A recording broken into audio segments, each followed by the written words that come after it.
लक्ष देऊन बघा, भलं मोठं बीळ आहे मित्रांनो. आणि दोन्ही नाग आहेत. एक पिवळसर रंगावरती आहे आणि एक ग्रे रंगावरती आहे, लक्षात घ्या. आणि हे दोन्ही नाग आहेत. दोन्ही धामण असू शकतात, दोन्ही नाग असू शकतात. धामण आणि नाग जुळत आहे चुकीचं लक्षात घ्या. आणि शक्य तर नाग आणि नाग हा साप जो आहे नर मादा त्यांचं बिळामध्ये मिलन किंवा समागम होणे शक्यता असते. आणि धामण मात्र जे तुम्हाला बाहेर दिसतात ते दोन्ही नर असतात. खरं तर ते मादीसाठी भांडत असतात, लक्षात घ्या.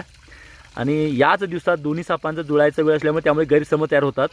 नाग आणि धामण जुळतं वगैरे असं म्हणणं चुकीचं आहे. आणि हे दोन्ही पण नाग असतात, लक्षात घ्या. आता हे दोन्ही नाग आहेत, दोन्ही धामण जुळतात. नाग जुळला की त्यांची पिल्लं नाग होतात. धामण जुळलं की त्यांची पिल्लं धामण होतात. नाग आणि धामण एक जातीनं सोडलेला जो मादीचा गंध असतो त्या जातीतल्या नराला कळतोय, दुसऱ्या जातीच्या नराला ते कळत नाही, लक्षात घ्या. त्यामुळे त्या जातीतला नर आकर्षित होतो त्या मादीकडं. ज्या प्रकारे तुम्ही बघू शकता ह्या बिळात दोन्ही पण नाग आहेत, नर मादा.